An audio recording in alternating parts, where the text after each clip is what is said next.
Hello everyone, thanks for tuning in to today's second video. Doing JMA Friday for today's second video. So it's also on a Friday. We have a look at the weather for the month ahead with Japanese and CFS beach demands, and I should get over that for you in a moment. Just say that first. A video say on 6 AM upload, and what happens later on today going to determine on what happens at the dentist. I'm having a root canal in around 30 minutes time. I'll be in the chair getting injected and drilled and all of that good stuff. So, how I am later on this afternoon, we'll wait and see if I'm in pain and whatnot. Then I probably won't do another video today or a live stream tonight. But if I feel all right, then I'll do it. So I'll let everybody know a little bit later on. Right, so please like, share, subscribe on the video. Thank you so very much, everybody, for doing that. Okay, we're going to start off with week one. Mean sea level pressure acknowledged from the JMA from the Arctic and North Pole view down. So this is the North Pole of the Northern Hemisphere just here. This is the wider Arctic Circle. They've got mid-latitudes through there. Blue is extrapolating to below average heights, which is low pressure. Yellow, orange and red to above average heights, which is high pressure. These will break down into weekly periods. The first week period will take us from today, the 3rd, through to 10th of March. The coming week will have a big blocking area of high pressure around Greenland and back into North Pole, with low pressure to the south and also to the east. We'll be drawing in a cold northerly northeasterly wind, so cold and wintry for week one to start us off. Wow, wow, wow. Week two will be the 10th to the 17th of March, so the blocking reduces and goes more toward the Canadian side of Greenland. Low pressure in the Atlantic coming in off the Atlantic. High pressure building around Spain. That should be milder. That will get wind back into a milder west or southwesterly, very unsettled. And then weeks 3 and 4 brings the blocking back with high pressure building strongly around Greenland and Iceland again. Low pressure around the Azores. That's a classic sort of negative NAO type pattern. And that could well bring wind back in from the east again. And with that, it will depend how far north of these, the origin of the air is. If you bring a proper northeast, it will get cold again into second half of March and potentially wintry. Right, this is the mid-latitude and tropical view, so you can't see the Arctic, Greenland, Scandinavia, Iceland, all those areas off the chart up here, but you can just about make out, for we're in the top right-hand corner of the chart, as you look at it, by the way.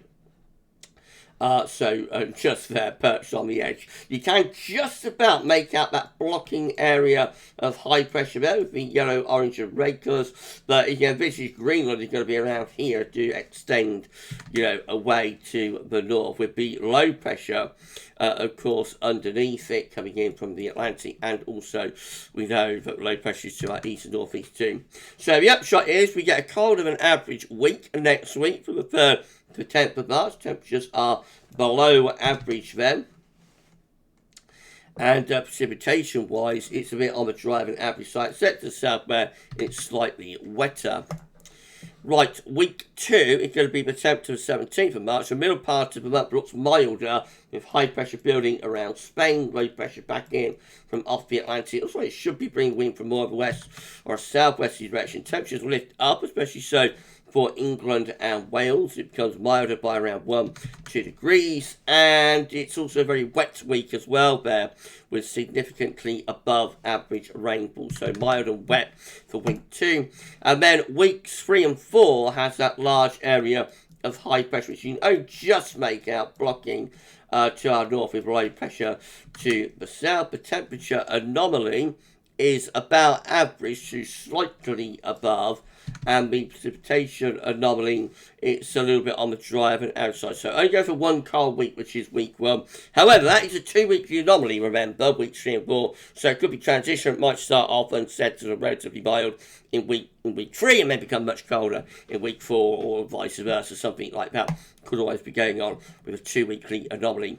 Right, that's the JMA done. Let's have a look at CFSB2, see how that compares. Again, means a 500 millibar high times breaking down into week periods. The first week period takes from the 3rd to the 9th of March. The coming week will have this blocking area of high pressure around Greenland, Iceland. Low pressure will be digging in to our north and northeast. Winds will be coming in from a cold northerly or northeasterly direction. Perfect agreement to 2 hours for week 1 and also for week 2. This is the 10th to the 16th of March. The blocking goes more towards the Canadian side, with Greenland high pressure builds around Spain, with low pressure over to western country. I'll bring up wind from a milder southwesterly direction. Unsettled though. Week 3 is the 17th to 23rd of March. Low pressure around Iceland. That should still keep wind in from off the Atlantic. And then week 4 is going to be the 24th March 30th, with high pressure drifting over towards the Black Sea and pulling out into the middle of the Atlantic. Low pressure up here, but probably going to be a drop in the jet stream. So that could be cooler and more unsettled, placing us on the cold side of the jet. Temperature anomalies for week 1, 3rd to the 9th of March, are colder than average, significantly. So actually still cold average in week 2, which is a little bit of a surprise given the 500 millibar heights, but the model is going for a cold average week from the 10th to 16th of March for week 2 as well. Week 3 goes up. Week 3 goes a little bit milder, 17th, 23rd of March. Temperature begins to recover slightly there. And then it's actually mildest in week 4, which is the 24th to the 30th of March. Precipitation-wise, it's driving average in the coming week from the 3rd to the 9th of March. Driving average conditions continue wetter than average for week 2. 10th to 16th March, that's a cold and wet week with some snow there, of course. Week 3, going to be 17th, 23rd of March, weakening signals, and week 4, again, very weak signals from the 24th to the 30th of March. Right, that's it for JMA Friday for this week. Remember, it's just a snapshot. What 2 miles of shame could look completely different when we look at it again next Friday. And as I say, we might have a 10 to 40 day ride stream later on today, just depending what happens with the root canal, which I better get off for very, very soon. Yeah, so cold week to come with JMA Friday for this week, for next week. And then we wait and see what happens in the second half of the month. But also rather mixed, I would say. It's not quite an unsettled March there with JMA Friday today. Right, you enjoy your Friday afternoon. And for JMA Friday this week, that's all for now. And thanks for watching.